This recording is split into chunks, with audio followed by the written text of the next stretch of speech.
स्वागत है voice of past पर। आज हम एक दिलचस्प विषय पर चर्चा करेंगे, ग्रैंडफादर पैराडॉक्स। यह समय यात्रा का एक चुनौतीपूर्ण और दिलचस्प सिद्धांत है। चलिए इसे समझने की कोशिश करते हैं। ग्रैंडफादर पैराडॉक्स क्या है? यह समय यात्रा के सिद्धांत की एक प्रसिद्ध समस्या है। इस पर विचार करें।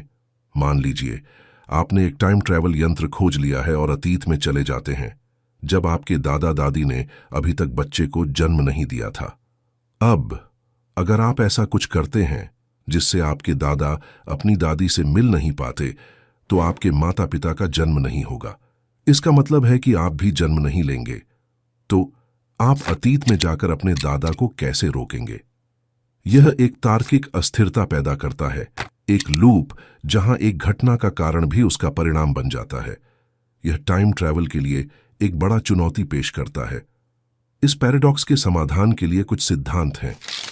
But subatomic particles regularly do multiple different things in parallel. It's called quantum superposition and is responsible for the weirdness of the double-slit experiment, many properties of atoms and molecules, fusion in the sun's core, and so on.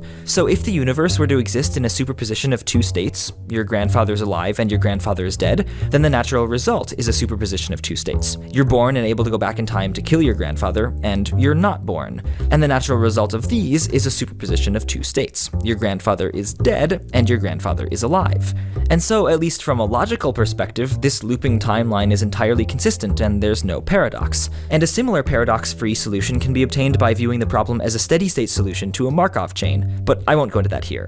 Now, of course, nothing about these solutions to the grandfather paradox suggests that closed time loops are actually possible. In fact, some of the implications this kind of time loop have in the study of complexity theory seem to suggest that time loops, and thus time travel into the past, must be impossible. But the main point is sometimes we think a situation creates a paradox when it doesn't. And really the only paradox is how our thinking can be twisted enough to dream up time-traveling murderous grandsons, but not twisted enough to think about twisting time. Video देखने के लिए धन्यवाद। अगर आपको यह video पसंद आया हो तो कृपया लाइक करें, सब्सक्राइब करें और नए वीडियो के लिए बेल आइकन पर क्लिक करें। कमेंट्स में बताएं कि आपके समय यात्रा और पैराडॉक्स के बारे में क्या विचार हैं। वॉइस ऑफ पास्ट पर अगली बार मिलते हैं।